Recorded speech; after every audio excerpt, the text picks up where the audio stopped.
Welcome, everyone, back to LA Not So Confidential. I am Dr. Shiloh, and of course, I'm here joined by the one and only Dr. Scott. Hi, everybody. Welcome back. It is good to have everyone in the room again, or we'll have us in the room again, wherever you are, in your car, in your laundry room. I want a laundry room. That's like a dream, have a laundry room instead of my laundry garage. So hot. Hey, you know what? I'm relieved after years of living in Los Angeles especially in Chicago was even worse, having a washer dryer in the apartment here.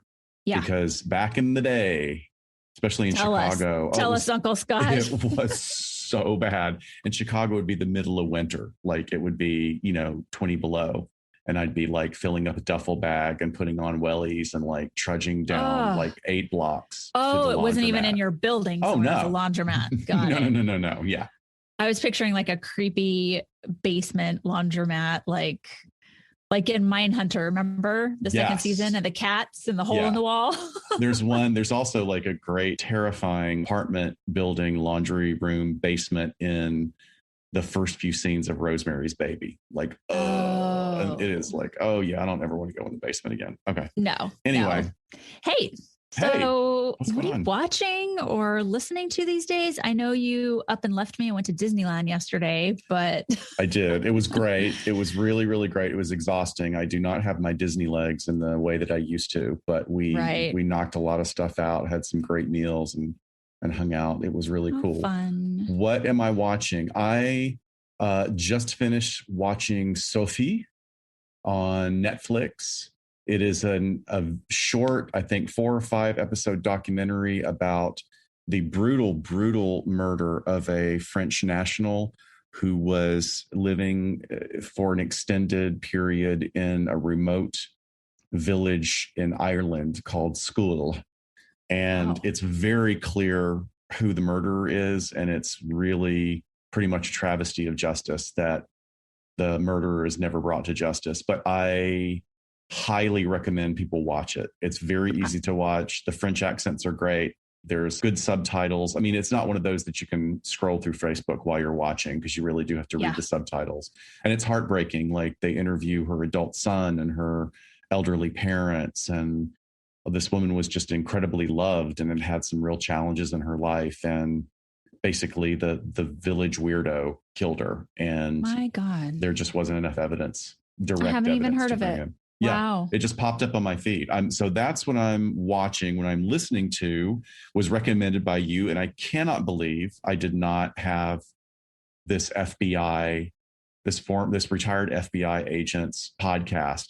She's got like over 200 episodes. And Jerry Williams. It's really interesting.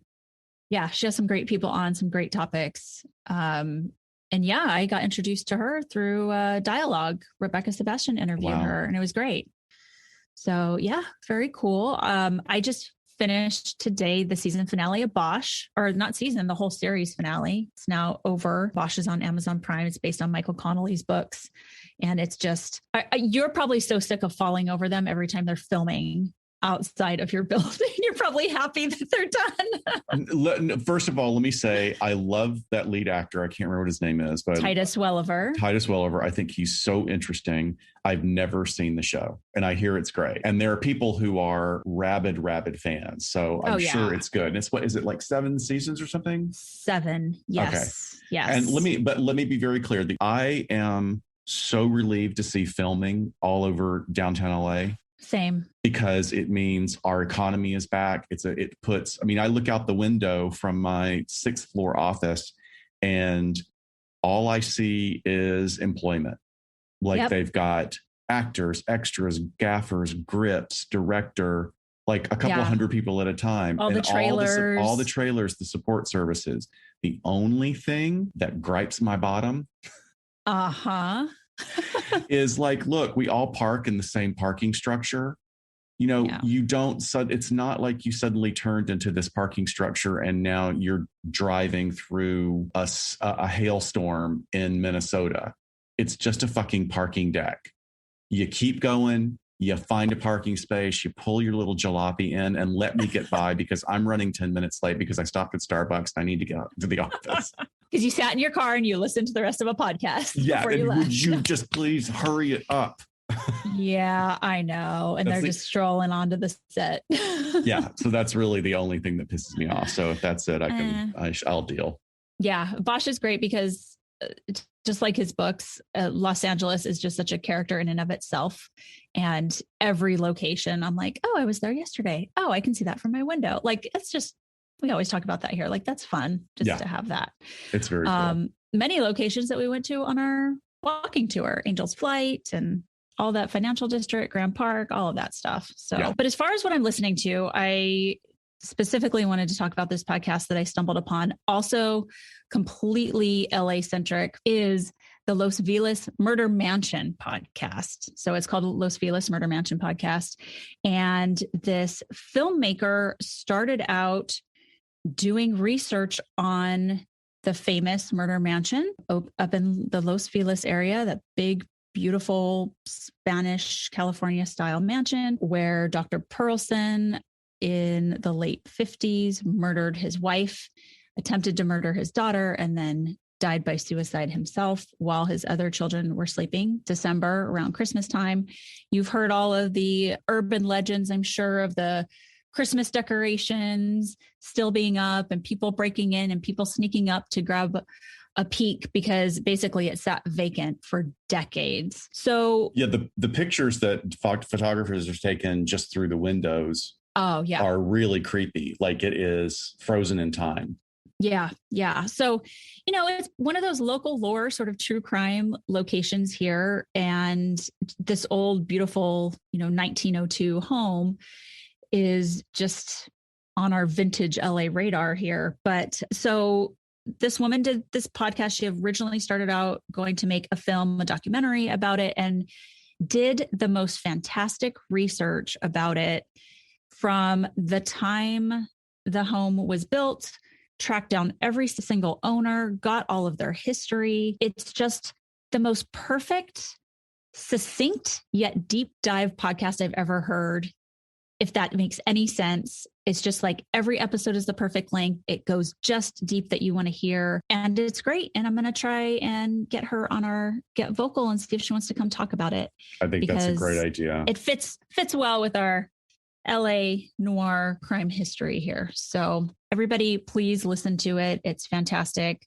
It's only 7 episodes or so, but it'll give you that California vibe. So that's what we're listening to, watching. I do really need to catch up on our Patreon shout outs, which we usually do on our Get Vocal, but we did not do them the entire month of June because Scott was gone.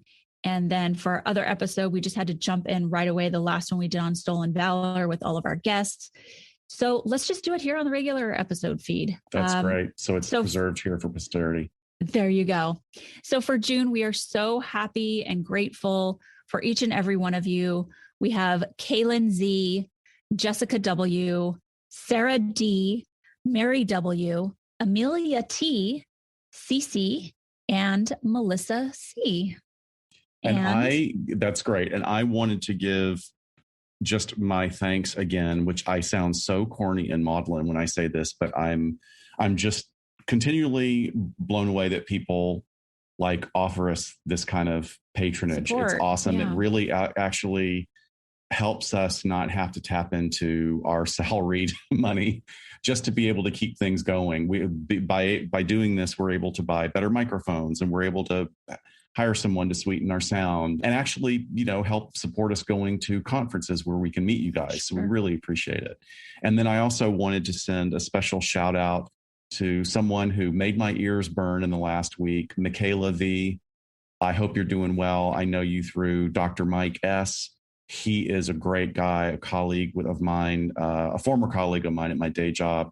And Michaela was having a conversation with Dr. Mike, and she mentioned, "Hey, do you know this podcast? I really like it." And he was like, "Of course I know this podcast. My buddy does it." So thank you for listening. Thank all of you for listening. We're just really happy to have you. And she's a psych student? Yes. Awesome. So that's another big thing. We've talked about it before. We've got professors emailing us, telling us they're assigning extra credit to listen to the podcast. So I love that so Yeah. much. Some not even extra credit. Some it's part of the curriculum. My buddy back in New Jersey, he puts it in his curriculum. So that's awesome. I know. So crazy. Who knew, right? Alrighty, so let's get into our episode today. Yes. So, you know me, I come up with an episode and kind of go off of a title sometimes because I think it sounds interesting. I want to revisit it. And then, you know, a couple weeks go by and I'm like, holy crap, I can't find any research on this. I'm painted into a corner now. I promise, Scott, this is what we're doing. But I think it's an interesting story to hear why there isn't research on this. We are going to talk about spree killer couples. I thought about changing the title to just spree killers because of the tiny amount of actual real evidence-based research. But we're going to keep it the same because our case studies, we are going to talk about couples and what we know about them. And then our case studies are also going to be on spree killer couples. So we have brought it full circle for everyone. We're going to do a large overview first of spree killers, but then focus on the spree killer couples. And what I mean by that is we're going to focus on the romantically linked couples rather than like a DC sniper situation or where it's maybe two men romantically linked or not, but we're going to break it down so it's not just like a gang of offenders together. We really want to get into the heart of the romantic link there. In the research, I have found that it's also now referred to as rapid sequence homicide offenders. So I'm starting to see that lingo, even though it's very preliminary because, like I said, there is very little here. So this probably already evokes some images of Bonnie and Clyde for you guys. Dr. Scott's going to give us a good deep dive at that historical case. And we are going to explore the prevalence and the psychology behind these killing duos. So yeah, this was a bitch to research, but I prevailed. As far as trigger warnings, I mean, multicide, random acts of violence, the title kind of says it all. There's nothing really beyond that, except Scott, anything in your research that you wanted to add to any trigger warning? You said, are you going to mention some of the sexual assault in prison? Yeah, so definitely just going to mention some issues around the earlier rape of one of our perpetrators while he was incarcerated. But we won't be going deeply into that the way some documentaries are doing now, but we will, as we're posting our links and our resources. I've found several very good, well-formulated documentaries that I'll touch on, but I encourage people to watch if you're interested in this. Great. So let's start where my brain likes to start with this is a nice definition. And not that this has changed over time, but the use of it has changed, I guess I could say. The definition comes from Dr. Catherine Ramsland, and the definition is, quote, a spree killing involves a string of at least 3 murders in several locations, arising from a key precipitating incident that continues to fuel the motivation to kill. The murders occur fairly close in time, but the time frame lasts significantly longer than that of a mass murder, and the locations are further apart. The victims can be targeted or random. So this should give us a good idea of killings happening basically in close succession to each other with essentially the killer or killers on the run in between, like we see in media and entertainment. And when this is depicted, a big part of it is them on the run and what we picture like law enforcement pursuing them and trying to stop them before the next killing. And speaking of the media, the news media tends to use a lot of these terms interchangeably. So sometimes it's hard to decipher between what is exactly, what category does a school shooter fall into? A rampage shooter, you might hear that. And that's sort of the combination between spree and mass shooting. So if they have a mass shooting here and then they leave and they go another location, there's more than one person killed here, it could be a combination. But you have all of those as well as serial killer, right? So we have different definitions for those too. If you look closely, there's going to be some overlap really in the big 3. Serial, which is the unlawful killing of 2 or more victims by the same offender in separate events. Mass, murdering 4 or more persons during an event that has no cooling off period. And then lastly, spree. So yes, there will be overlap, but you always want to pick the best category for the person. And it's very interesting because in 2005, when the FBI hosted this symposium on serial killing, they actually came to a consensus to drop the term spree killer from any of the vernacular that they were using in law enforcement or for statistical purposes, because they really said, okay, look, we've codified the definition of serial killer, but there's no real practical place in the lingo or in our jobs for spree killer. But after doing the research for this, I disagree. Wait, I'm confused then. So okay. Thank you. I just want to further explanation because I thought it was really cool in listening to the podcast, watch the documentaries and doing the research that they had given such a definitive definition for spree killing. But are you saying that spree killing definition that you gave earlier was pre-2005? No, it was after. This is very, very recent. Okay. So in 2005, you're saying the FBI is going, no, we don't need that. We're not going to do that. We're not going to use that term. And then Katherine Ramsland, who is a badass, by the way, they felt like they had to further parse out this particular subgenre, right? Yeah. Okay. So 2005 is when they do away with it. And then very recently, right before the pandemic, Dr. Ramsland and retired FBI agent Mark Safaric write this wonderful book and conduct this analysis that I'm going to talk about a lot today. It's called Spree Killers, Practical Classifications for Law Enforcement and Criminology. And that's when they're like, nope, this actually has to be a thing, has to have its own definition. Okay. We need to start studying it that way. And it's pretty evident once we get into this that really psychologically, it makes sense because we're talking about different motivations. I think Mark Safaric's looking at it from a law enforcement perspective, obviously, of like, can we interrupt some of these crimes if we understand them better, especially if it's a spree, right? Kind of like they want to do with serial killings. But as we'll see, some type of spree killings are actually more predictive. So that's the beauty in it. So I'm so glad that they revisited this again. There's also another definition that comes from James Allen Fox. He's an expert on serial killers from Northwestern University. And he just had a nice description, I thought, that kind of fit the bill too. He said that spree killers are a type of serial killer who are involved on a full-time basis in their killings and in running from the law. So with that, let's get into this analysis that Mark Safaric and Katherine Ramsland did. They analyze cases from all over the world.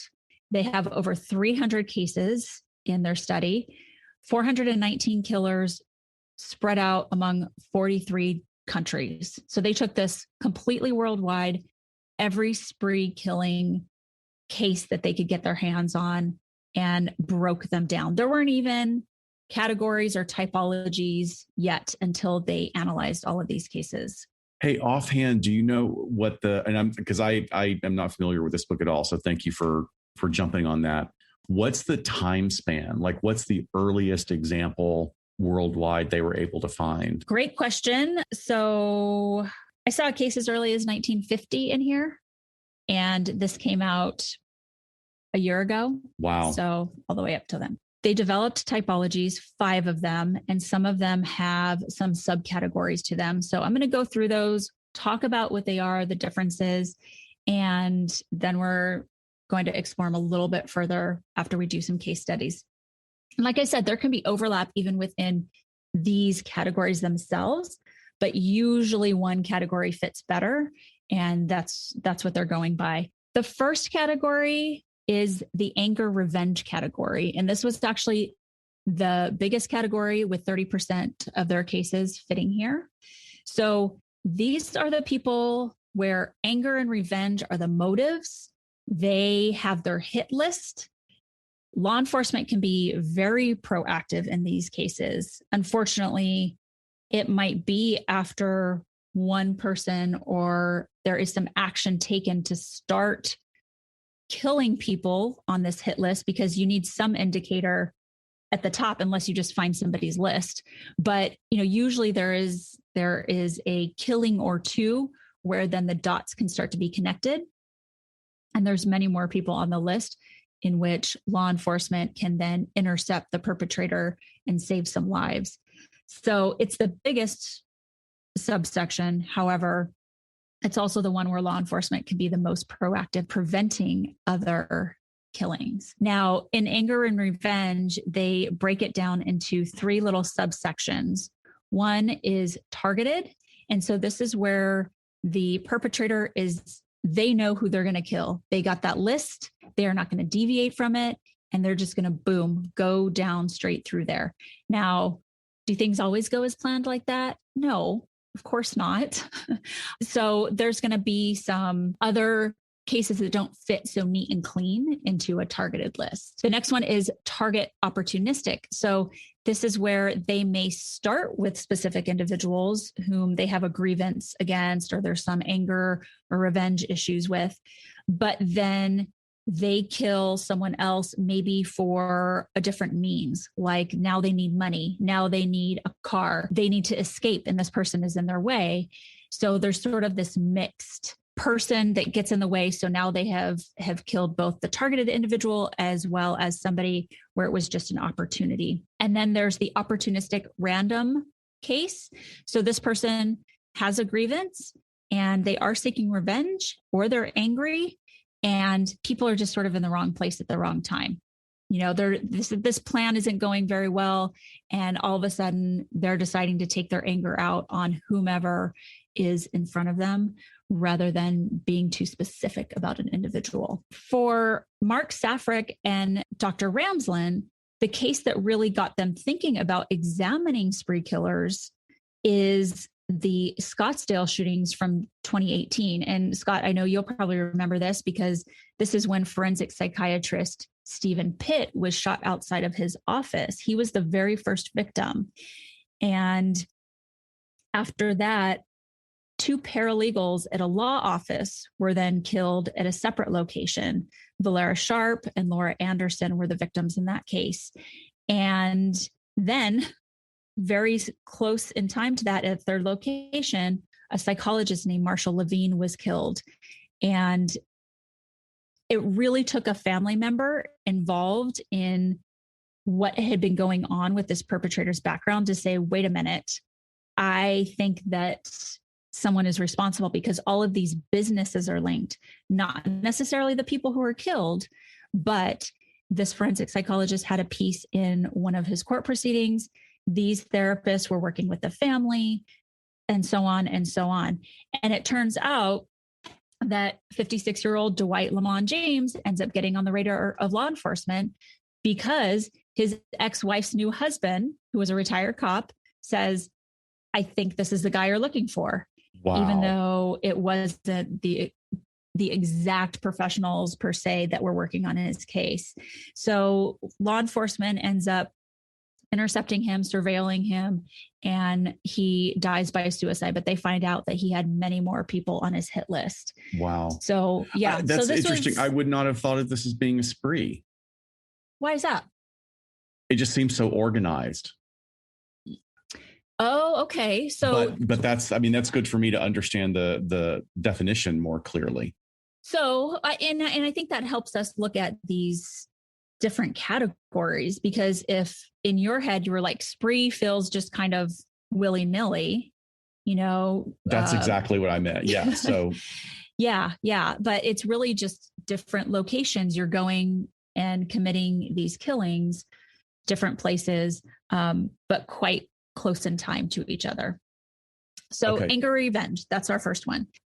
The second category that we have are the mission-oriented spree killers. And this was only about 8% of the cases that they looked at.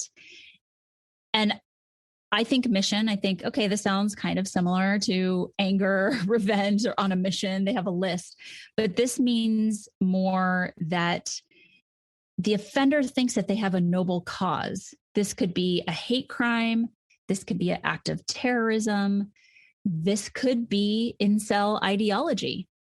So in this category, they actually break up. They have two subcategories, psychotic and non-psychotic, which you might be saying, does that make sense also? Well, it certainly could.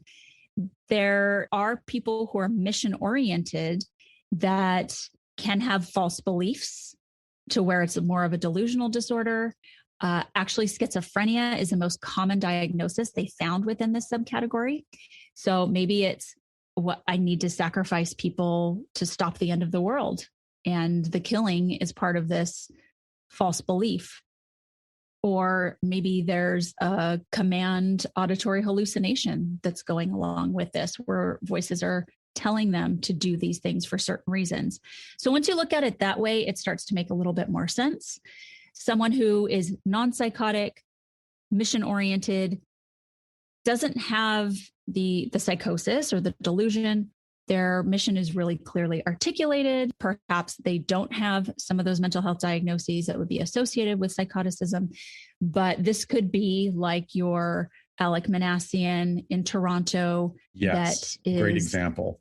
That is killing people in the name of his incel ideology, his true believer mindset. Or also I think of Andres Breivik in Oslo. His was very politically motivated. It was, when I think of a mission, I definitely think of him. He set off a bomb. Organized. So organized. The distractionary bomb set off and everything. Yeah. Set off the bomb in downtown Oslo, killed 8 people there, which was actually supposed to be a distraction before his journey across to this island, where he actually went to go murder all of these children who were essentially at a camp that was sponsored by some of the parties that were more left-leaning, and he was very right-wing. And they were kids that were interested in the beliefs of this left-leaning party.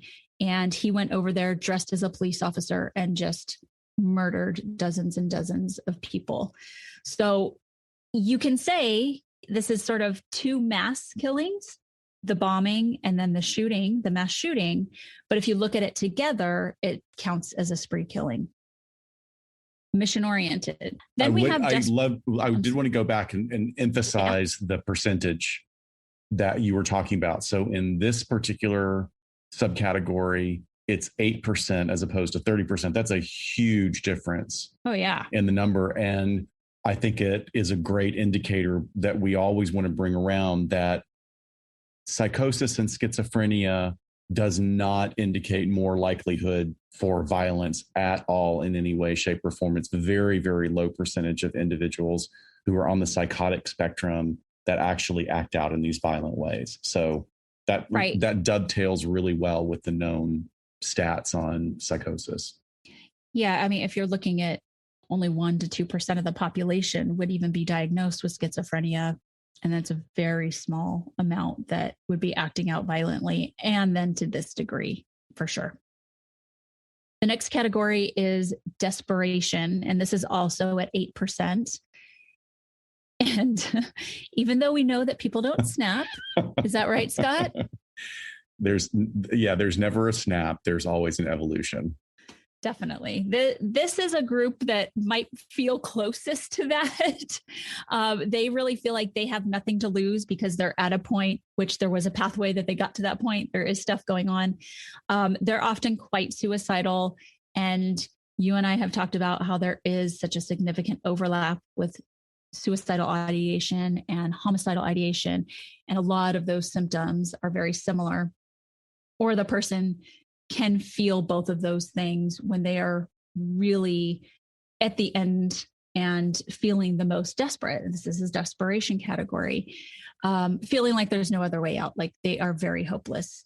So this group is quite unpredictable. They basically feel like they have to just keep going until they're stopped or they're trapped. And they are simply killing to get a means to continue to stay on the run. So this is cars, money, shelter, eliminating those who might be witnesses along the way. This is I could see this as following an impulsive act or crime at the beginning. Like maybe there was something impulsive that happened and now they have zero planning about what to do or how not to get caught. And it just snowballs without any rhyme or reason to it. And then interestingly, we have a category of mental illness. So this is what they decided to put as a category for this group that actually made up 12% of the cases that they looked at. Again, they broke it down that it could be psychotic or non-psychotic. And they found that this group had a very high rate of dying by suicide at the end of their spree. 30% of them, a third of them, were taking their own lives or had a suicide by cop type situation. So there is, again, no clear mission here.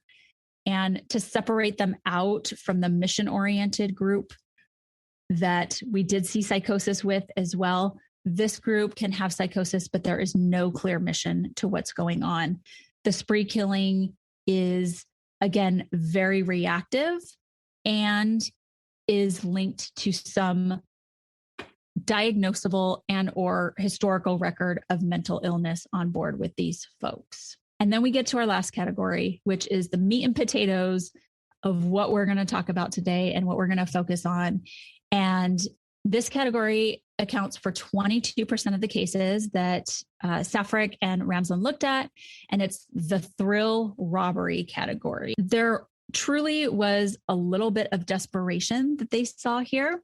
However, it definitely fit better in this category because more often than not, you saw this term senselessness to these crimes. And I did speak to Mark Safrac the other day, and he was hitting this home as well. He was saying, even when a robbery isn't committed, they're still going in and there's this excessive violence and people are getting killed. There really does seem to be that component about the thrill of the kill for these individuals. So lots of excessive violence, basically beyond what is needed to commit the robbery. And you and I have seen that before when we've talked about sexual assault cases, right, where the perpetrator can be going above and beyond with the amount of violence that has nothing to do with how they've already overpowered the victim to commit the sexual assault. They might be continuing to punch that person in the face over and over again, or anything above and beyond what seems like they just need to do to commit that crime. And that's what they're seeing here as well. They see multiple weapons used. So you would guess like the majority of these crimes are committed with firearms. That's absolutely true. So these folks had multiple firearms and or were going to multiple modes of death for people. And these folks are constantly on the move. They are crossing jurisdictions. It's really, really hard to predict what they're doing, why they're doing it, and where they are, which is very, very difficult for law enforcement to, one, start connecting dots because it might be happening in different jurisdictions, or the victimology is different. They're just killing different people at different types of places. It's not just a string of robberies at banks. Mark Safrac said, it might be a convenience store here and a diner here and a gas station there. It's just completely random. And that makes it hard for the cops to then intervene like we had with the anger revenge, because there's, again, no rhyme or reason. He said that suicide rate is very low in this category. The people either run as long as they can and they give up and get caught and eventually go to prison for this. So this is where we are going to focus on after you give us our first case study, because this is where we see the couples. The couples and females are only in the thrill robbery category. Well, then this is going to be an interesting discussion because I am a little confused. I see how the categories are broken down, which makes a lot of sense, but I'll defer to you since you did the deeper dive on this part of it. There's got to be gray area in between. Absolutely. Because as I got deeper and deeper into this case study that we chose, there's just so many factors. There's bits and pieces from everything you just described. But and that'll be kind of fun. I can look at this after you talk about it and see where we would apply it. Right. Yeah, I think that's going to be necessary. So, of course, who would be the most likely example to come up when you think about spree killers or couples that are on the run, glamorization in American history? It's Bonnie and Clyde. Yeah. So Bonnie and Clyde really epitomize so much of the category, the subcategory that you're talking about. And certainly the robbery thrill has a lot to do with it.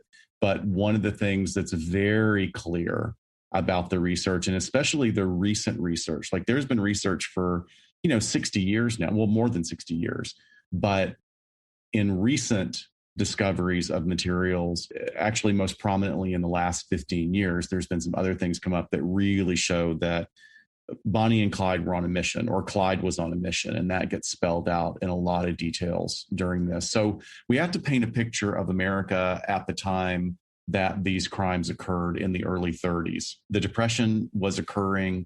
Jobs were very scarce. Up to 1/4 of the entire population of the US was out of work. So it was very much a depressed economy. Times were tough. Families were starving. There were massive soup lines. There was massive migration from the rural farming areas into the cities looking for work, because unfortunately, at the same time as the economic fallout, there was a massive drought in the Midwest. And the Midwest at that time, prior to California becoming so much of structured agriculture with the import of water, this was before the water was being brought in to California. So everything really depended on the breadbasket of the Midwest. And this was the Dust Bowl, right? Exactly. And the Dust Bowl just displaced hundreds of thousands of people and drove many farmers and their families to the city areas looking for work. And there was no work. I have a funny story. My friend it was her 30th birthday party. And so she was doing like a 30s themed party. And so everyone was like in their cool, like mobster gear, or like, just sort of at the tail end of flappers and stuff like that. And my husband and I show up dressed as dust bowlers. We just put on like overalls and rub dirt all over us. That's great. I would have gone like as a good one would have been like the Jodes in the Grapes of Wrath. Like they're kind of like that, covered in dirt. It was like, I put no effort into this, but you guys look so glam. Always wanting to stand out. Good for you. So there's a term that got coined around this time, which is very sort of important to this story. The term is public enemy. It's a term that was first widely used in the US in the 1930s to describe individuals whose criminal activities were seen as extremely damaging to society, even though the phrase had really been used historically for centuries to describe Vikings, highwaymen, bandits, outlaws, mobsters, pirates, a whole spectrum. These were public enemies.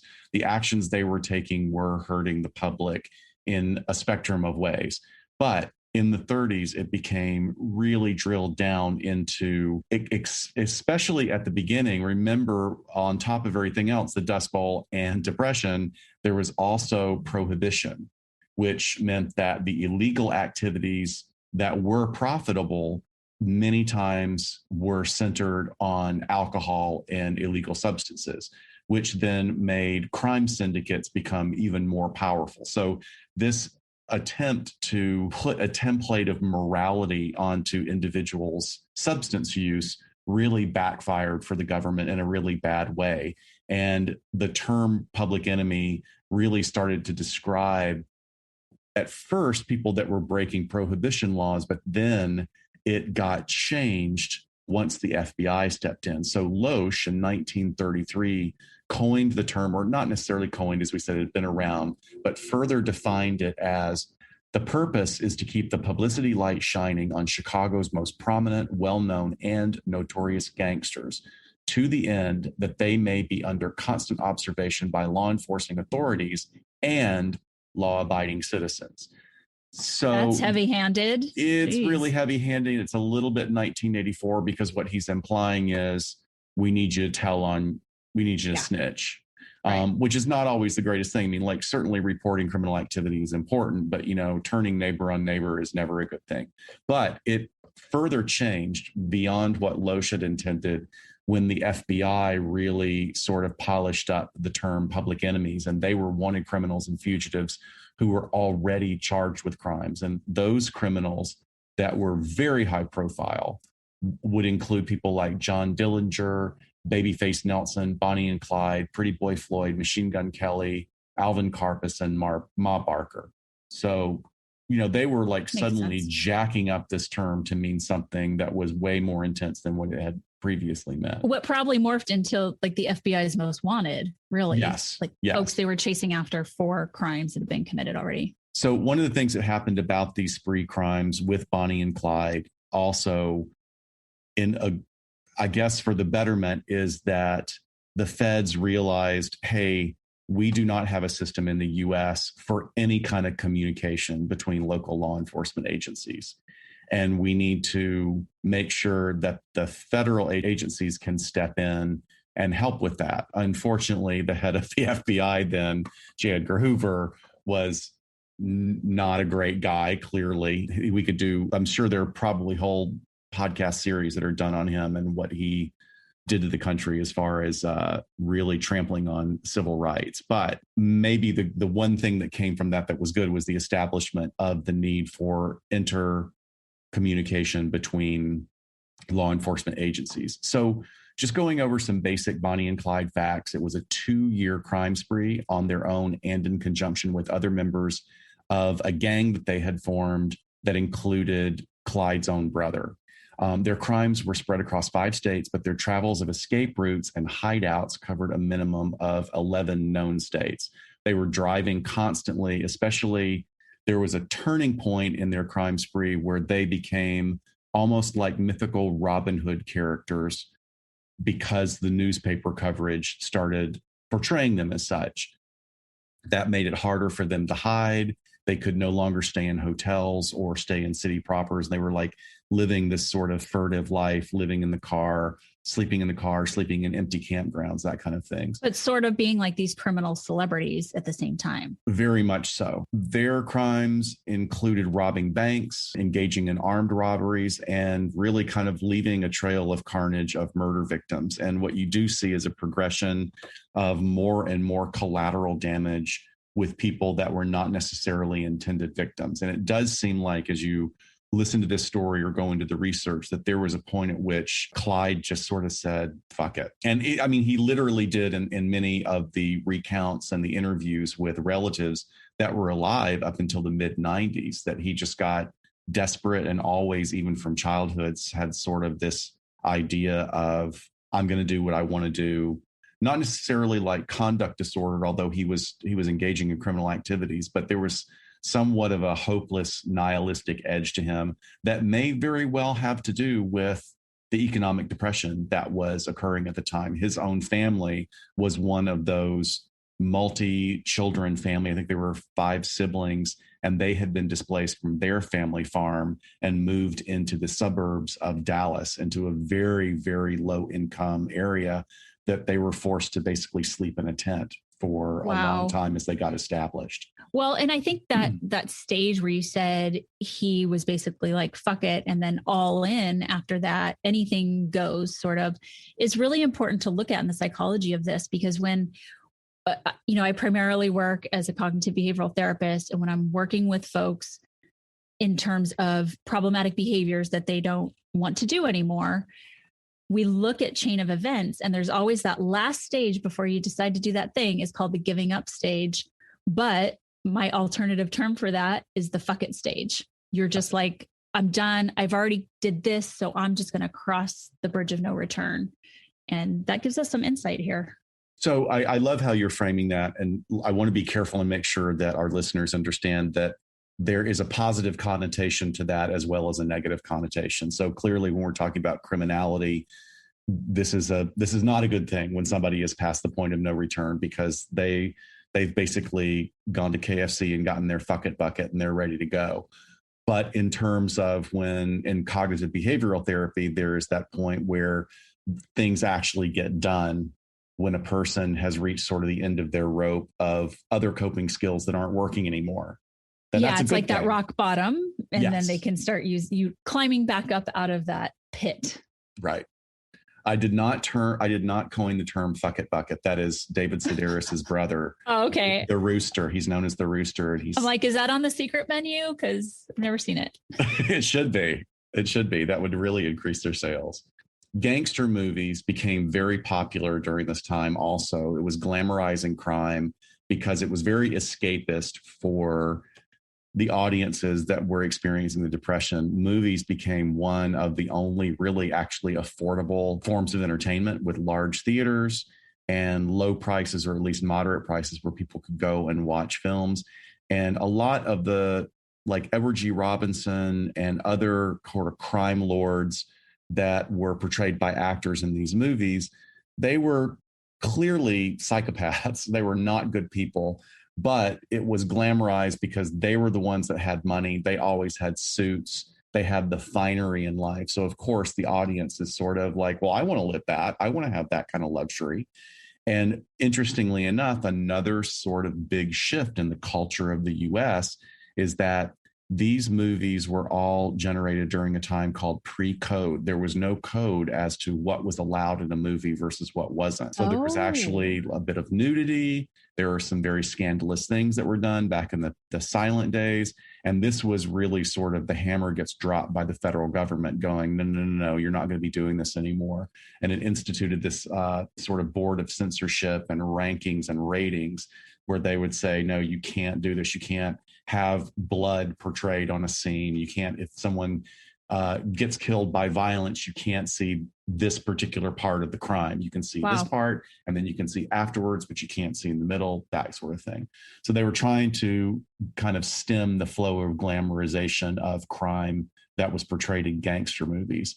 And then going back to Clyde, one of the things that was very clear in a communique via letter to one of his family members is that he said, "No man but the Undertaker will get me." And he did assert that he would kill himself rather than go back to prison. So that's really important, because we're going to talk in a minute about how bad prison was for him. He was in prison in Huntsville, Texas. That was a notoriously bad prison. Even for the day, it was known across the country as having some of the most brutal and unmonitored guards. Oh, wow. And there were people that were there were inmates that on a monthly basis were killing themselves or doing suicide by cop, suicide by guard, because they just couldn't take how much they were being physically abused. Oh, awful. Right. So why were Bonnie and Clyde so successful? And that's just always sort of an interesting thing. How could they have gotten so successful in their projects in their criminal spree? Their projects. It does come back to one of the things I said earlier, is that there was just no communication between law enforcement agencies. So they were going not only from state to state, they were going from county to county. And at that time, it was very clear. It's like, well, I work for A county. I don't go across the borderline into C county. And this just didn't happen. And there were no two-way radios at the time. So the idea of information getting communicated in an efficient manner, it really just did not exist. So one of the things that they did, which was very smart and very deadly, is they very early on hit up armories in small towns. And they were able to break into armories that allowed them access to the really cutting edge military grade weapons of the time. They weren't necessarily using sort of the cartoon Tommy gun machine guns that you see sometimes in movies, but they did have these automatic weapons that would shoot 24 rounds. And I'm talking deadly rounds very, very quickly. Yeah. And they just stole so unusual. Many of them. But guess what the most important factor? The fact that they were willing to sit in a Model T across 11 states, because I wouldn't even sit in my car across 11 states. Well, that's close. Is that the Ford Motor Company? It wasn't a Model T. It had actually gone up a couple of levels from the Model T to where it was a V8 engine. So the V8 engine at that time was the most powerful combustion engine for an automobile, as far as I know. At least this is the way it was portrayed to me. So why is that such a big deal? Because at the time, if you were going to join local law enforcement, not only did you have to buy your own weapon, you had to use your own transportation. And so many of the time, these local law enforcement were using like their farm trucks that were being held together by baling wire and spit, basically. So you've got this criminal who actually in the big picture was not particularly well organized, not even particularly lucky. he was just a really good driver, and he had literally the fastest car on the road. Right. So come and catch me if you can. Right. So, the reality of their life on the road as these crimes started piling up is pretty stark in its contrast to the myth that was developed around Bonnie's partnership with Clyde. His full name was Clyde Champion Barrow. Bonnie Elizabeth Parker was at his side and partners in over 100 felonies during the 2-year period that they committed all these crimes. Now, she's often portrayed historically through the lens of Faye Dunaway's portrayal of her in the 1967 feature film Bonnie and Clyde that she starred in with Warren Beatty. While the movie did not diminish the violence of the crimes that they committed, there really was a glamorization by using these two incredibly attractive actors, really well dressed, which actually matches up to the pictures that we have of Bonnie and Clyde. They were always very stylish, put together well. So one of the things that was done that was later found out is because they wanted people to report on them when they were seen, they had to jack up and push back against the romanticization that was happening in the media at the time. So the way that they did that, after they found a camera with a roll of undeveloped film, they found these pictures of basically her and Clyde kind of playing with each other. She puts a big cigar in her mouth. She's got the sort of machine gun, the automatic rifle, with her leg up on the fender of a car in a very, very unladylike pose, right, which was just shocking to the community. And wow. That was the way that they sort of changed the narrative. Law enforcement changed the narrative to like go, oh, this is a wanton, lascivious woman who's right. married to someone else. And she even still has her wedding ring on. And here she is. And clearly, if they are committing these crimes, they're sleeping together. So very, very interesting. She just wasn't the cigar smoking, machine gun wielding killer depicted in newspapers, newsreels, and all the pulp magazines of the day. But she also eventually did pick up that automatic weapon and killed law enforcement officers. She was born and raised in Texas. She worked as a seamstress and a waitress during her teen years. She married very early a guy named Roy Thornton, who was already a career criminal. She got married right before the age of 16, and they never divorced. The relationship was sporadic because he was regularly gone due to his criminal activities and his multiple incarcerations. Her later discovered diaries revealed really sort of the life of a very lonely teenager that was very frustrated with the slow pace of life in a Texas suburb. Also, she was a really good writer, very interesting. Some of her poetry and the way she describes her emotional experience at the time was actually quite impressive. Clyde, very interesting. I was not expecting that at all. Clyde Barrow was also a Texas native, and he had moved, as I said earlier, with his parents to a very, very low-income part of West Dallas. I think that this is really important for a bit of the story coming up. He was short. He was only 5'7". He was very slender, and he was very boyish in his appearance, almost, especially in his younger teen years, androgynous in a way. Mm-hmm. And by the age of 17, he had already racked up a series of increasingly more serious crimes, but that would still be like something that would be a slap on the wrist. Basically here, he started by reneging on a rental car fee. And then he and his brother got picked up for reselling stolen turkeys. And then they moved on to stealing cars, to robbing stores and banks. And they just suddenly began to amp up their crimes. Sure. Later, it comes out that he was just really tired of being poor. He was done with it. They had been living in a campground for years with his father and mother and his sisters. He could not find work. So I think that this is very interesting and not letting him off the hook, because there are plenty of people from low incomes that choose not to engage in criminal activities. Mm-hmm. But in this case, he definitely thought of this as the best option for him. So he met Bonnie at age 19. Well, she was 19, he was 21. She was at a friend's house taking care of her because the friend had broken her arm and needed someone to stay with her. Bonnie is described at this time, even though she had married pretty much someone who's a career criminal, Bonnie was described as being very kind and compassionate and caring and always willing to help out. She also had aspirations of wanting to be an actress. There were some sort of glamour photos of her from the late 20s, early 30s that she was trying to use to get out of this small town and get to New York to audition for Broadway and maybe become a performer. But who wasn't, what woman wasn't wishing for that back then? I think with such desperate times and just like getting out and doing something big and the popularity of Broadway and movies. I think that's a great perspective. I think that that's a great perspective. And there's a real parallel between that and sort of the American Idol 15 minutes of fame that we constantly promote even today. But then it might have been more of a life or death issue because you think of it, it's the only way out for me to survive, right? Or a form of escapism to have this big Hollywood dream. Right. I think that's a great point. So Clyde, what did he do first? He got into this intense relationship with Bonnie. It's very, very intense almost from the beginning. And unfortunately, he had already been caught. He had committed a couple of crimes before they met, and he gets caught for those and taken to what was known as the farm. And the farm was part of the Huntsville, Texas prison system. And it's reported to have been very, very bad. It was a work farm. And Bonnie smuggled him a weapon, which he used to escape.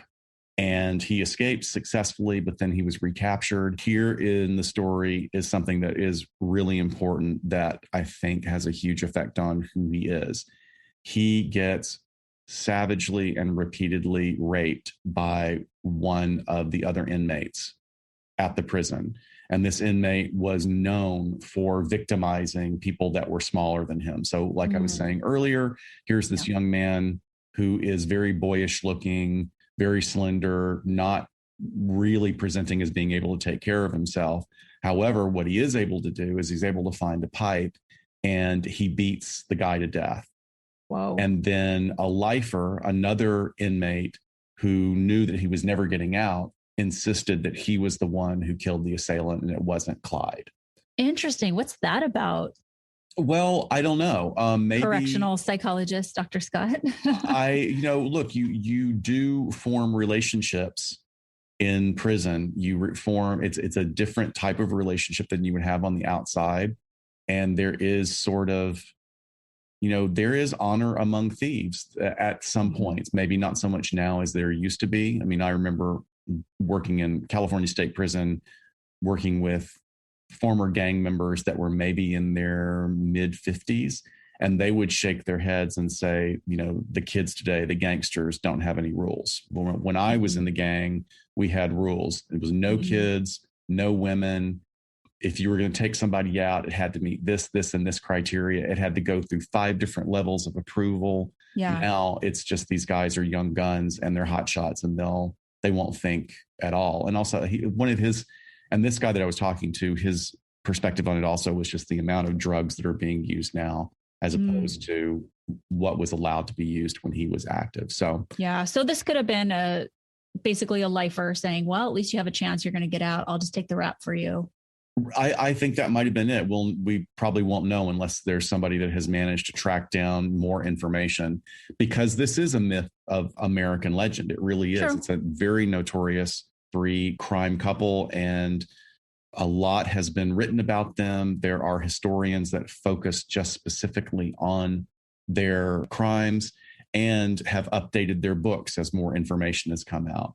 One of the things that was really helpful in understanding this is that Clyde's brother's wife, Blanche, was part of the gang as well. And she was one of the ones that's portrayed in the movie very, very well. During one of their crimes, a window is shattered by a bullet and she is blinded in one eye by glass shards.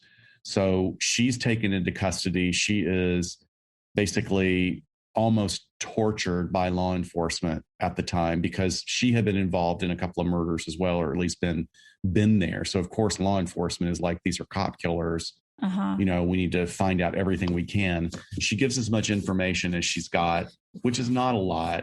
And then she's remanded to state prison and she starts writing a journal. Well, those journal pages were only found a few years ago as her sister was cleaning out a house, or that was probably a niece. So an elderly niece was cleaning out her mom's house, and she was able to get this information and say, basically that she gave a great description of Clyde as being incredibly driven with a goal, and his goal was to retaliate against law enforcement and prison guards for the way he had been treated. Okay. Now, another thing that also contributed to his anger is that after he had done his first prison stint, he got out. By this time, his father had opened a filling station and he was trying to go clean. He was apparently or allegedly, he was trying to go clean. He was trying to go legit. And every time there was a crime anywhere in the area, law enforcement would shake him down. So his dad was like, hey, we can't do this. Like, the cops keep coming. So you got to look for work somewhere else. Clyde is like, I totally get it. I'm going to go look work somewhere else. Every time he got a job, the cops would come to the site. And the people that had hired him would go, we can't have this. You can't live here. So once again, law enforcement, in thinking that this is going to be their go-to to try and pin something on this career criminal, they're making their situation worse down the line, because Clyde really becomes a man on a mission with a real grudge against law enforcement and authority. Now, one of the things that did happen as he was getting out of prison that second time is that he was so desperate to get out, rather than kill himself, that he took a hatchet and he cut off 2 of his own toes, which would have done 2 things. It would have made him unable physically to do the physical labor that was required there at that particular prison facility. Mm-hmm. And it would also get him off site to be seen by a medical doctor and then possibly transferred to a medical facility. Now, what was going on at the same time was that he had been having a conversation with his mom, who, because of his age, she had gone directly to the local judge and said, yes, he's done some bad things, but you got to let him out. He's got a chance. He's from a good family. Look at us. We're a good family. And the judge signed the orders. So he cuts off 2 of his toes about 2 weeks before his mom was going to get the doors opened for him anyway. Oh my gosh. Right. Wow. So a lot of people don't realize that all during this upcoming crime spree, he was limping very significantly. Like, that's, why he had to be a good driver, is because he certainly wasn't going to be able to run very well from anybody. Although they did do some physical runs down the line there at the end. So in 1933, Clyde and Bonnie joined Clyde's brother Buck and Blanche at a hideout in, I think was it Joplin? Yeah, Joplin, Missouri. And there's some really conflicting information about what goes on here. So by some accounts, in one of the documentaries is like, oh, they realize they have to hold up someplace. So they rent this apartment and they just basically stay there. They're laying low, but the neighbors get suspicious, thinking it's bootleggers. So they call the police. Well, then another report said, no, the reason they were convinced it was bootleggers is because they were drunk all the time, coming and going, slamming doors, getting into huge fistfights, because basically they're on the run and it's just these 4 people and they're drawing all this attention to themselves when they really should be keeping a very low profile.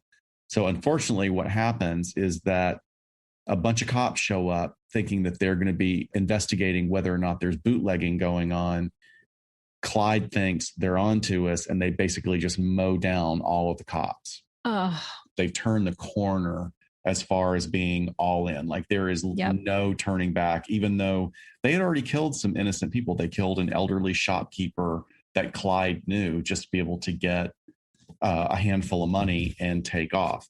Interestingly enough, they weren't great criminals at all. They did not plan their crimes well. They didn't hit big banks. Many times they'd be robbing stores and getting off with only $20, $40, $100, which is why they had to always keep having these small crimes perpetrated, because they never got enough capital where they could disappear or lay low long enough to get off the radar. Yeah. That the fact that it's not planned is putting me with like 1 foot in the robbery thrill category, right?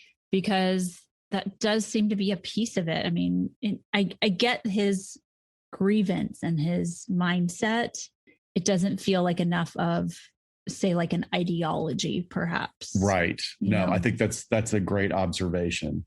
And so now from here on out, their life is just a series of bank, store robberies, and really, sadly, casual murders of shopkeepers or car owners, because they would just keep either jacking cars if they needed to, always going for a V8 when they could, or at least switching out license plates as they're moving from state to state so that they are not like showing up with an out of state license plate that would attract attention. So, interestingly enough, they engaged in a lot of kidnapping and abductions, and many times they released their hostages and actually gave them money to return home. But despite these very small generosities, the gang had no inhibitions about killing anybody that was a potential obstacle to them, whether it was a police officer or maybe even an individual that happened to be in a very wrong place at a very wrong time. So despite the titillating, romantic, and lascivious portrayal of their crimes, the brutality of their murders really shifted public opinion away from them being a sort of Robin Hood status. So what are we seeing? Okay, I mean, I could have just done a list down the crimes. Basically, you get the picture. They're just all over the place. They're driven by this intense relationship that they have. If you read the letters going back and forth, they are really enamored with each other. And Bonnie really expresses a lot of concern. And there's even one letter she sends to him about a third of the way into their time together while he's in prison, but before things have really gone south. And she says, I don't want you to be a thug. I want us to have a life together. I think that would be really good. We can do something. We don't have to live this life. And he wrote back sort of saying that he kind of agreed with her, but, you know, once he got out, they fall back into this pattern again. Yeah, maybe he was more of the realistic one of like, but what choice do we have? You know, well, everybody really, is so poor. Right. And this is a thrill. Like, we are different than the rest of America who's just suffering and hungry. Yeah, I think that all of those factors, I mean, it gets confusing for me looking at all these categories, like kind of tapping my finger going, well, where are they going to fall? Mm-hmm. And I don't know. I mean, I'm sure Catherine Ramsland has completely profiled this out, but I do think that it's very interesting that we look at, they had a need for money. They both came from poor parents, but he actually came from a successful farmer that was successful for a while before it all fell apart. She came from absolutely no money. She came from a family that was described over and over in the literature as dirt poor. Still problematic in that they were both really impacted by living in this culture where there really wasn't a lot of hope. The president was saying at the time, it's going to get better. Newspaper headlines would be saying, it's awful, it's awful, it's awful, but, you know, great days are coming. It's all going to shift around. And, you know, when you send mixed messages to a large population, that's going to result in people being jaded, completely jaded and nihilistic and not trusting that things are ever going to get better. So that I would think that contributed to it as well. So Clyde's sister in later interviews said, you know, there was a lot of love in their family, but, and I want to give her respect because she seemed like a very sweet lady. I was looking at this interview from 1996 that was very interesting, but, you know, Clyde and his brother were already experimenting with crime at a very early age. So in that light, I'm looking just sort of behaviorally. And one of the things I notice is that he is disinhibited already from playing by the rules. So he's doing things as a teenager that are really on the edge of criminality. They're beyond sort of what we call oppositional defiant or conduct disorder. He hasn't really hurt anybody yet, but you can see an escalation pattern. So he's disinhibited. He seems to have increasingly more poor impulse control, especially after his experience in prison. Sure. So one inmate who later wrote about his experience of being in prison with Clyde was being brutalized by the guards. He was just being beaten to the point where he knew that if he got punched a couple of more times, he was going to die. So he's laying on the floor bleeding and his head turns and he sees Clyde, this skinny little short kid, in the corner of the room with this look in his face and in a attack posture, like he was going to attack this guard that was reported to be like 6'4", built like a linebacker. And the guy was like thinking in his head as he's being beaten, oh my God, this kid's going to get himself killed. Don't do it. Don't do it.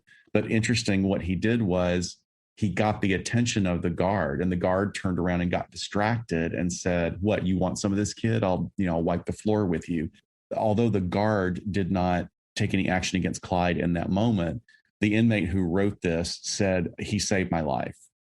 Right, because the guard what he did, stopped the beating. Right, he broke his concentration, and if he had continued, I would have been killed. So exposure to that kind of brutality is another factor, as well as the vicious sexual assault that he himself had experienced that led to his kind of having a fuck it moment of like, well, I'm just going to kill this guy. I'm going to kill this perpetrator. The exposure to violence is desensitization that had to follow that. Right. So, I mean, I think another thing is the willingness that he had to harm himself, with like, my only way out of here is to basically maim my feet, to commit mayhem against myself. That's interesting because, on a surface level, a lot of people would go, oh, well, he just didn't want to work. You don't understand how the prison system was at that time. It was brutal chain gangs, no air conditioning. This is Huntsville, Texas.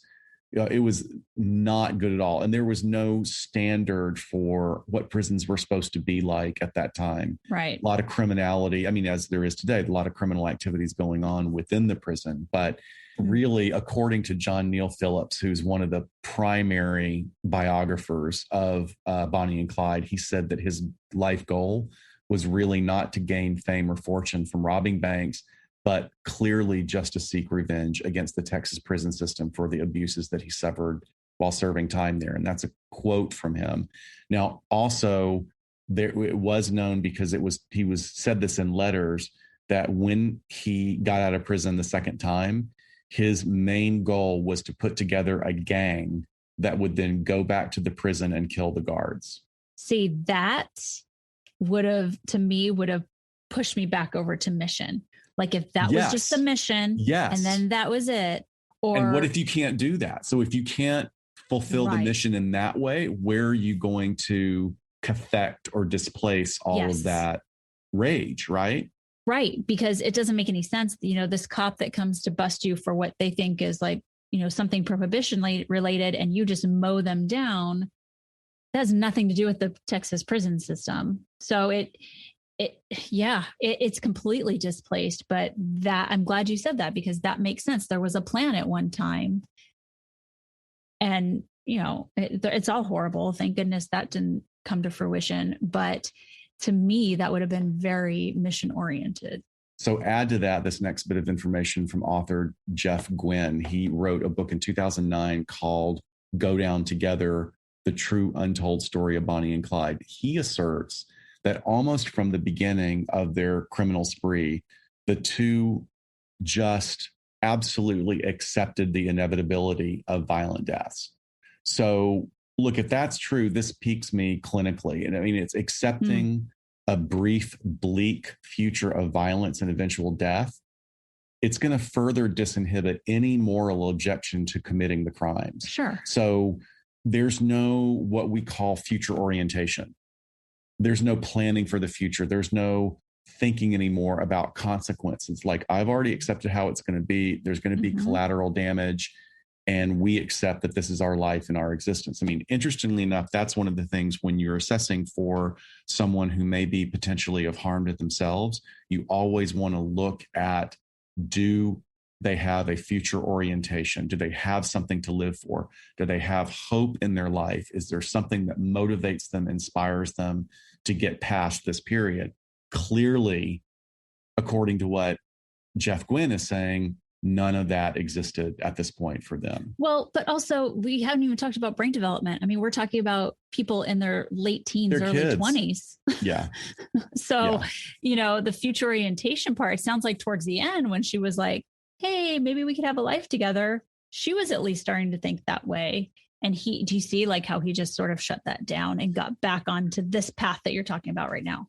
Right. Now, Another interesting thing. Look, I do not, although there is a lot written on the web about this, I don't feel comfortable necessarily making any kind of hardcore conjecture, but I do think it's interesting to bring up is that there has been recently a lot of sort of turning the lens, looking back at Clyde and wondering if his own sexuality played a role in this, that he might have been either asexual or bisexual or even had more homosexual gay tendencies than we know of. And I want to be really careful about that because it really gets into this gendered conversation about masculine ideology and what a straight male is supposed to look like. And, you know, there's plenty of straight men that have more soft, almost feminine qualities, but are 100% straight. But we just don't, a lot of times we don't take time to really process that gender identity and gender expression and sexual expression. It's an incredible three-dimensional hologram where you can be anywhere in that universe. And certainly we're only beginning now to understand it here in 2021. There was no conversation of that in the 30s. It's like, oh no, not at all. I mean, do we even know if they had a sexual relationship? We don't really. Romantic? You don't really. It's a connection. It's an intense connection. And even in 67, when they were making the movie with Faye Dunaway and Warren Beatty, they portray it with him as being very, very dapper and charming, but he is not particularly he's not expressing a lot of sexual interest in him. And about a third of the way into the movie, she basically is sexually very, very aggressive with him. And supposedly that's based on some information that was gathered by historians. So there may be something to that. But is it integral to understanding him right now? I don't know. I think it's interesting. Would say, if I was going to conjecture anything, is if this is somebody who feels other and has a different experience of his sexuality, that there is no room to discuss, to basically even process, and then you get raped violently and repeatedly by an assailant in prison, I would think that would be a real motivator for that anger and rage to come out. Sure. Not being protected by the system. Who knows if the guards were allowing it? I mean, that's a lot of conjecture, but I do think it's interesting. Right. I mean, there's enough already for that. But then if that happened to be a layer underneath it all. Right. Sure. So one of the other theories that's very interesting, and, I have a love-hate relationship with Psychology Today because it's, a lot of people, I think it's an interesting magazine to read, especially for lay people. Many of the articles, when you submit something to Psychology Today, you're encouraged to try and straddle two worlds, make it interesting to people that are mental health professionals and also make it interesting to lay people. And I found an article where someone was asserting that Bonnie was hybristophilic, which I don't agree with at all. Nah, I don't see it. I don't think it fits that at all. And for anyone who's out there that doesn't know that term, hybristophilia is a paraphilia where a female individual is enamored with incarcerated men or women and solely pursues relationships and has passions for individuals that are incarcerated. And then there's a whole sort of psychological profile behind that. But this just doesn't seem to fit at all. So I was no, and she's engaging in the crimes herself too. So yeah, that's usually not the case, especially with the cases that we've covered that touch into this area a little bit.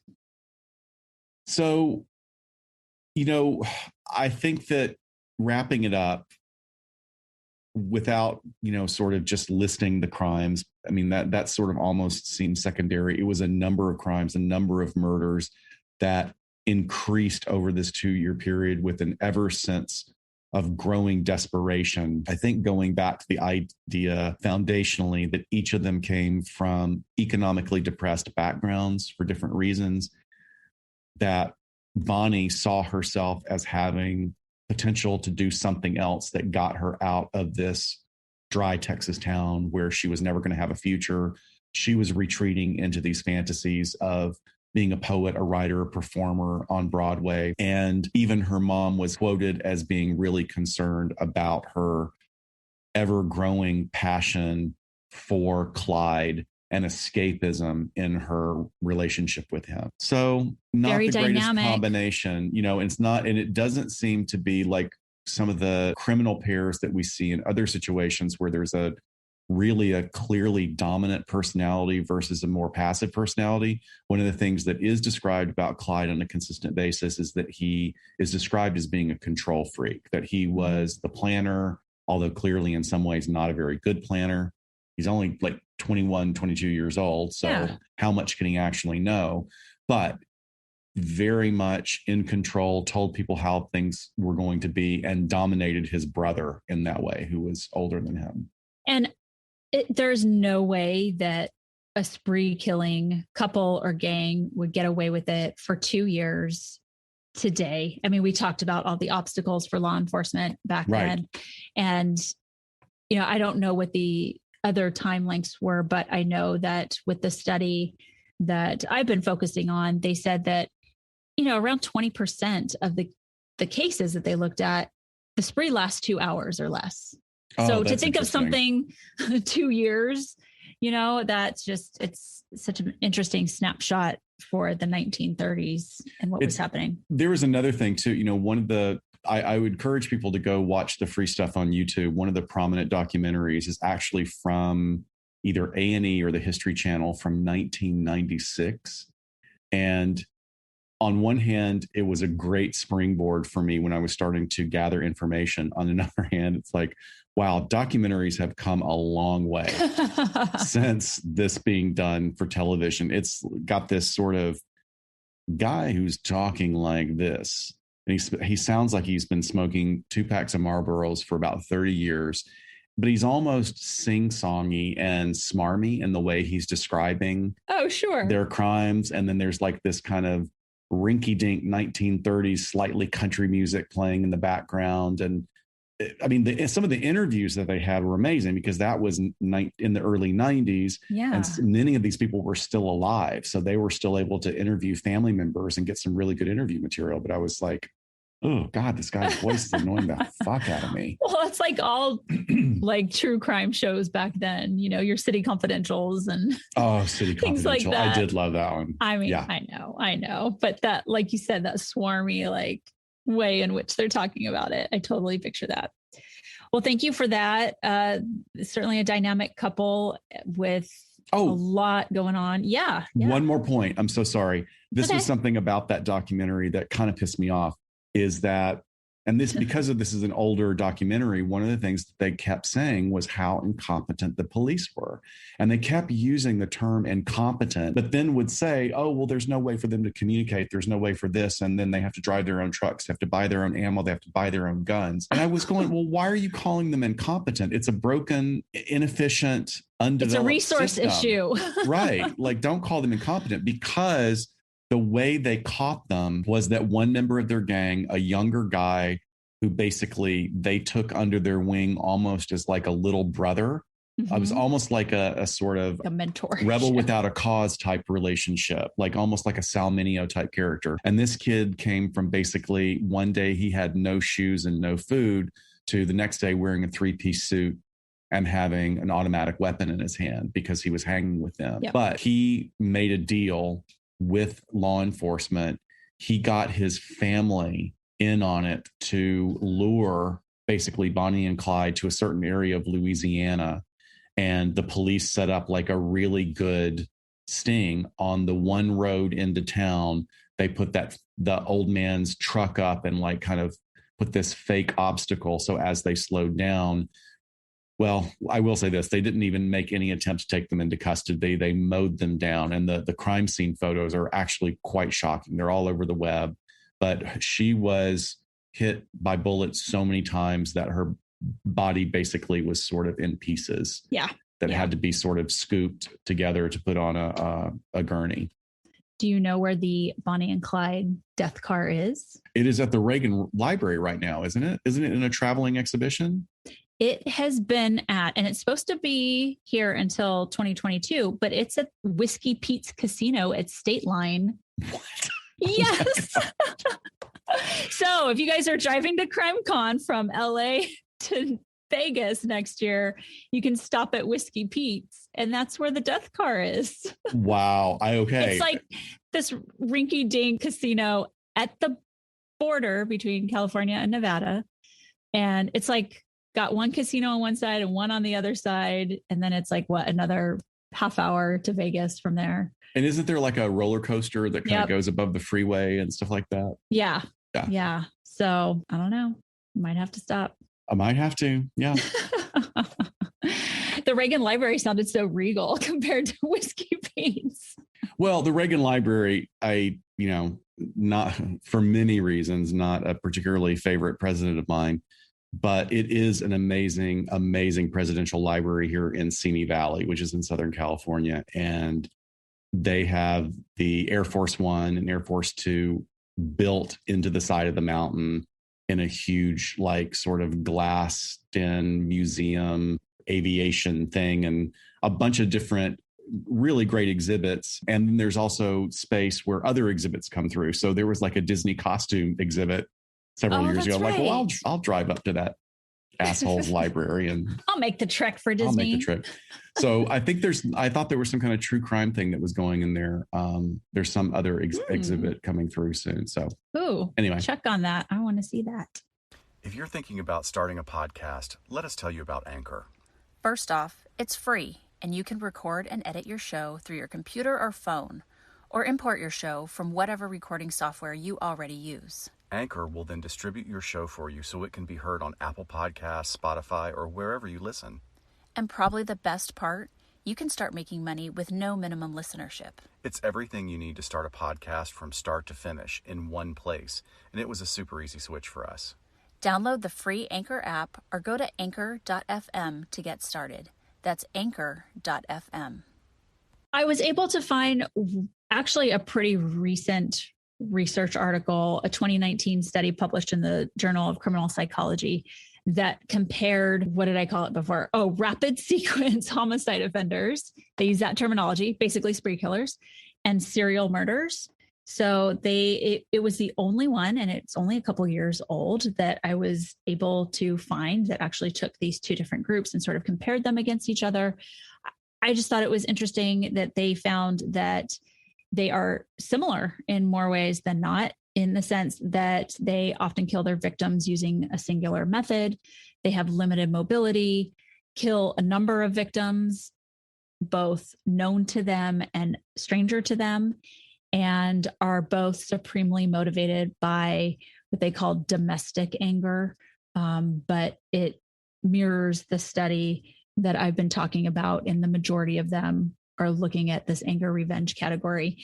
So, like I said, I didn't expect to find much before Safrack and Ramsland's analysis, because it just wasn't defined really in a way. And sounds like people just sort of swept it in with serial murder or mass murder, hence the reason for them deciding to do this. But to go a little bit more depth into this, additionally, Ramsland says in describing spree murders, although some spree killers do kill randomly, they usually have a mission or a goal. They're often angry at a group of people or at an organization.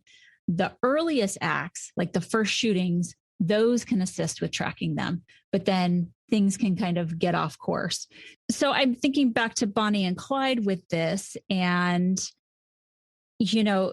they may have had their mission, which sort of sent them on perhaps some of those first few killings, but then it gets out of hand down the line. So I don't know if this would work or this would apply to them. I'm still going to go ahead and say, just with the research and the statistics that we have here, that I'm going to put them in the category of this thrill robbery. And with this category specifically, and in my conversation with Safrack, this is what we really focused on, because I told him that my interest was in the couples. So there were 78 total cases that they looked at here, and 33 were teams. The majority of those were duos, but there were some that were more than 2 people, sort of these modern day gangs, but 12 had female counterparts. So of the 33 teams, 12 of them had females, which there were 0 females in any of the other categories. And in this category specifically, no females were acting alone. So the lone operators were all male, and there were also no female teams. And the couples were all romantically linked. So there wasn't any where they were a man and a woman and they were just friends. There was always a romantic link. I find it interesting that there were no female teams, because I always think, Thelma and Louise, we kind of throw that out, which I went back and watched, and it's not like it's a spree killing rampage that they're going on. Yeah, it's more impulsive. Yeah. And I don't know, but it did make me think, like, Scott, would you just flee to Mexico with me? Because let's be real. I mean, I'm the Louise in this situation. I'd be the one that killed some guy because he was hurting you. Right now. I will pack a bag and leave my husband and let's go. It's a great movie. I mean, there's also like prime Brad Pitt and Michael Madsen. I'm so hot for Michael Madsen at that stage, like Thelma and Louise, Reservoir Dogs. He just does it for me. So, and who plays the cop? Harvey Keitel. Oh, Harvey Keitel. It's so great. He goes in that one scene where he walks in expecting to see like basically a meth trailer, and he sees this perfect, beautifully kept house. The coffee cup is washed and dried, sitting at the side of the sink. You can see his internal process as he figures out, like, wait, this is not what everybody is saying this person is. Right. Yeah. It's very good. And his empathy really comes through. However, I got sidetracked with another movie. Okay. So the part of the thrill of the robbery is, again, that excessive violence where they're killing when they don't have to. However, it does start off, at least at the beginning and probably throughout, where financial gain is truly the motive here. But Mark and I had this conversation about the male is almost, well, he said always, but we're talking about almost always a dominant personality here. He's who's in charge. He's calling the shots. But we also said, that shouldn't be surprising that there is a dominant personality, because we see that with all types, especially violent crime, where there are 2 people working in concert together. Because, I mean, really, you can't have like 2 type A psychopaths planning something. It's just nothing's ever going to get done because one of them's going to want to be calling the shots. You're going to be the type A psychopath and I will just be your passive partner. But then I'll have my breakdown and like the roles will reverse. And you'll be like, get your ass in the car, Shiloh. Oh, yeah. But yeah, it would never come to fruition. There has to be, and I don't want to use the term mastermind because I don't think that's what it is, but it's the person sort of leading the charge in this situation. Maybe the one that can think a little bit more clearly when the shit hits the fan. Maybe they have the plan. It's usually their mission, if it's mission driven, or it's their anger or revenge that's driving the behavior. And then they're roping in this other person with them. And oftentimes when we see it with these duos that include a female, it's a romantic partner, it's the girlfriend.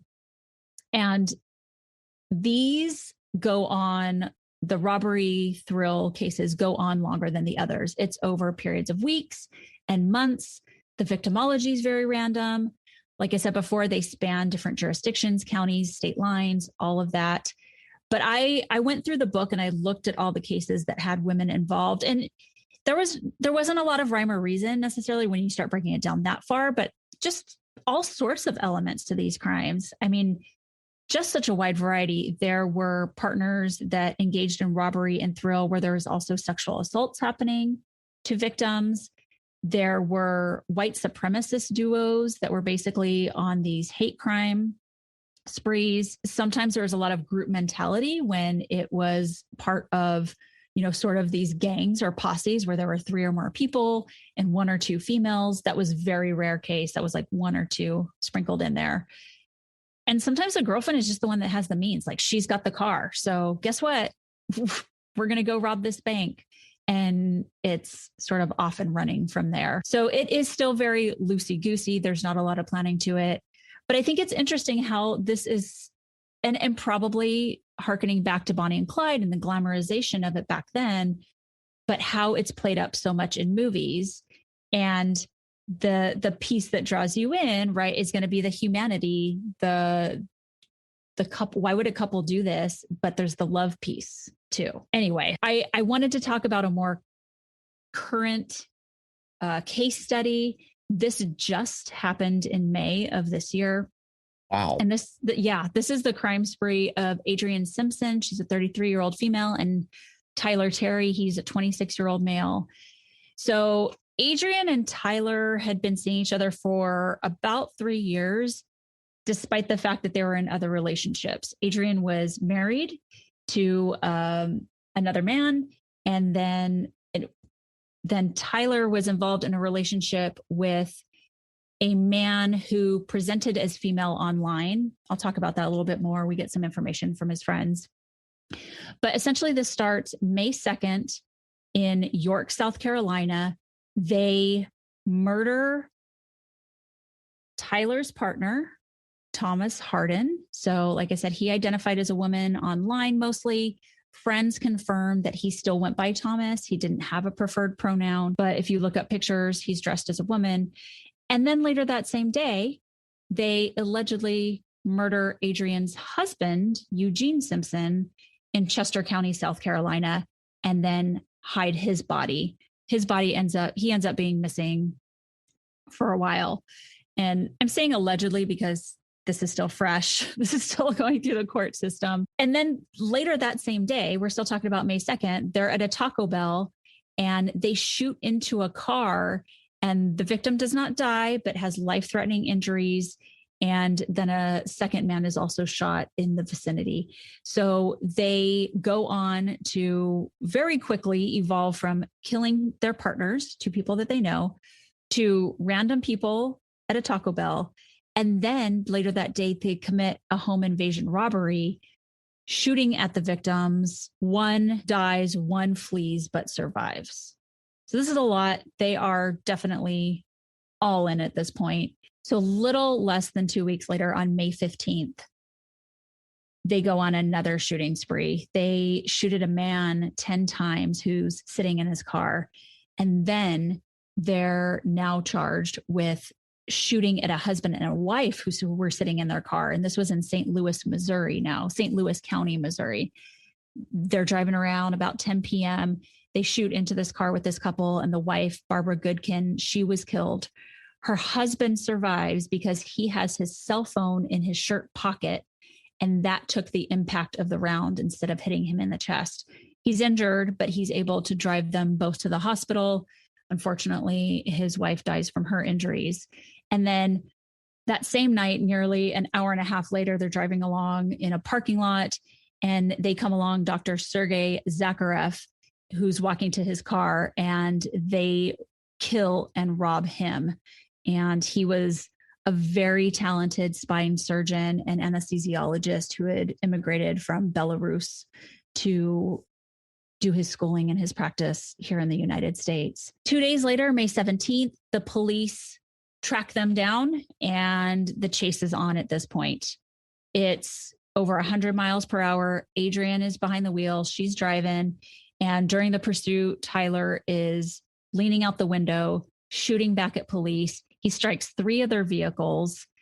Adrienne ends up crashing the car. She's arrested immediately. Tyler runs into the woods and was on the run for a week. Huge manhunt. I mean, federal agencies, hundreds of law enforcement personnel were involved. Chester County, they kept in constant communication with the community through Twitter, really just fearing more violence. Like, this is who we're looking for. This is who to be on the lookout for. We're doing everything. We have all these resources, but it was a really scary time for residents. And Chester County Sheriff Max Dorsey says about the couple, they were extremely dangerous. They became even more dangerous after the initial murder. That danger increased because they no longer had anything to lose. I believe that's what led them to not having a concern for anyone's well-being after that. Isn't that interesting? because that feels like what we were just talking about. Yeah. So Tyler ends up getting caught. They, through their crime spree, drove more than 1,000 miles across multiple states, chalking up dozens of charges that included the 4 homicide charges in South Carolina and Missouri. And they also wounded 3 men in separate shootings, riddling multiple vehicles with bullets. Investigators are being a little tight-lipped about this, but they're also trying to tie them to a 5th slaying in Tennessee. I'm not sure where that falls on the timeline, but essentially Adrian is cooperating with the cops and giving them details. That's how they actually found her husband, because she told them where his body was. She said they both had guns, shot her husband in the head before disposing of his body, and then she provided them the location. So the unsolved murder of the man in Memphis from the 17th would fit.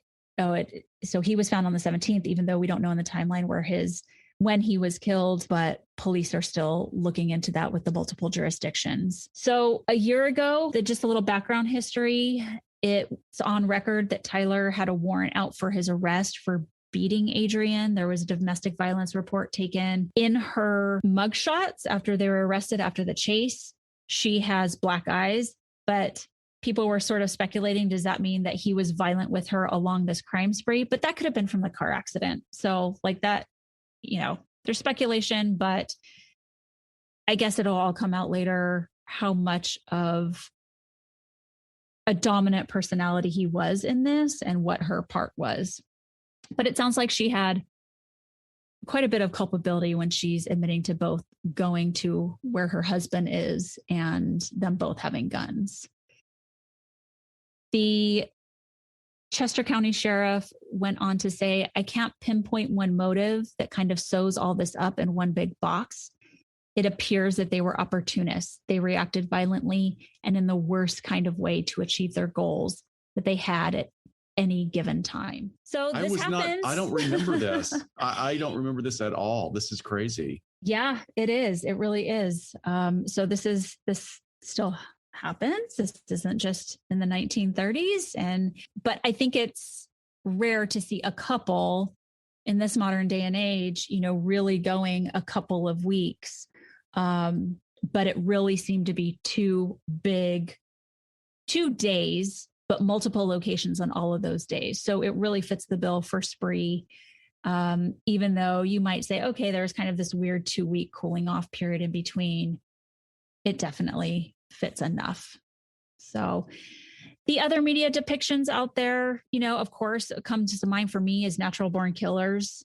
That film was, of course, that's going to be the biggest one. Yeah. I mean, that 1994, an Oliver Stone film. I think originally the screenplay was written by Quentin Tarantino, hence the incredible violence that was in this film, but stars Woody Harrelson and Juliette Lewis. And it's really the story of these 2 victims of very traumatic childhoods who become lovers and then spree killers. And it's a lot of the way that the film is shot is how it's grotesquely glorified by the media at the time. And they're sort of basking in this celebrity aspect to it. Which clearly some people were not getting the intention of that being the message that was supposed to be delivered, because it inspired copycats, right? Yeah, it did. I mean, I think saying copycat is, sounds kind of cool, but really it inspired crimes or inspired violence in the late 90s. You can read about crime after crime that people were trying to be this duo. It's been confirmed in several different resources that even the Columbine killers were fans of Natural Born Killers. Prior to the massacre, they would use the initials NBK as kind of their code for the incident that was going to happen. So, it prevails throughout kind of this lore of this incredibly violent film, and these 2 people acting out because they have been wronged or have been exposed to this trauma. So with that's Spree Killers. Everybody is now all caught up on the totality of the research that's out there. Yeah, isn't that fascinating? There's really very little out there, although I think that Safaric and Ramsland have done really a great job in establishing these categories and looking at what information has existed, and even like doing what we love when researchers will just actually go the extra mile and gather as many cases. So that's something that I think, unfortunately, we are in a time with a lot of division within our political discourse that is leading people to these type of actions. And, the spree killing, I wonder, like just off the top of my head, we don't even have time really to go into it, but I'm thinking about the Vegas shooter during the concert. That just seems the planning of it was planning to get as many people as he could. It was a mass event, and there was planning involved. Oh, sure. The location, the number of weapons, all that stuff, but the also planning and impulsivity and disinhibition at the same time. I love that researchers are trying to parse this out so that they can look at what are the factors that contribute to this. Right. And that's an interesting case because it's textbook mass killing, but we have so little background on him or information on him. There was no manifesto left. Nope. There was not a trail of a lot. And I've been to a training where someone has talked about this case, and they also picked Chris Mahandi's brain about it when we were in Austin a couple months ago. And it will be a conversation for a later time, but I think it's really interesting. And that's why that one bothers us so much, because we just don't know. We don't have answers. Right. But I really want to thank Mark Safaric and Catherine Ramsland for their research, and want to thank Mark for his time to speak with me, and of course for his service to the FBI. I'm going to have all of his book and website information in the show notes. We are still working on our website. I know we talked about that last time. So all of our resources shall be up soon, where you can find them much more easily. But that's all we have for you. Please join us at our Get Vocal this Saturday, 4 p.m. Pacific Standard Time. And we'll have something fun and casual and interesting to chat about. I can't wait. Yeah, our Get Vocals seem to be increasing every week. We get more of an audience, and we're able to do, because we don't do a lot of interviews here on the show, what is really great is to be able to interact with people. And if anybody wants to see me looking my absolute worst, then please go to YouTube or to Facebook and watch last week's show. Why? Because I lost my regular contacts and I had to wear like the single vision contacts, which means I had to wear like the big Bugs Bunny glasses, and I couldn't read the computer, and I just looked like a demented man in a Justice squinting in a Super Friends t-shirt. I mean, it's just like the weirdest thing. And I love those glasses. We had wonderful guests, and we always love to be able to interact with our listeners and have these sort of spontaneous, in-depth conversations that you never know where they're going to go. So please join us on Get Vocal. Yes. And with that, please join us next time on LA Not So Confidential. Bye, folks.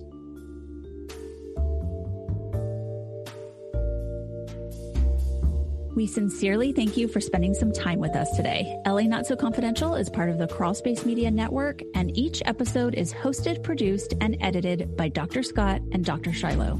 Our music, entitled Cool Vibes Film Noir, is utilized under a Creative Commons Attribution license. Cool Vibes is composed and performed by the amazing Kevin MacLeod, who graciously allows us to use this great piece of music. Please check out his YouTube channel at handle 1HMNC. All of the resources for each episode can be found on our website at www.la-not-so-confidential.com. You can find us on Instagram at LA Not So Podcast, on Twitter at LA Not So Pod, and on Facebook at LA Not So Confidential. Please hit subscribe so you never miss a new episode. Lastly, we'd be honored if you joined our Patreon at patreon.com/LA Not So Podcast, so you can be the first notified about upcoming live events, social gatherings, and super cool swag coming your way. Thanks for listening, and we'll see you soon.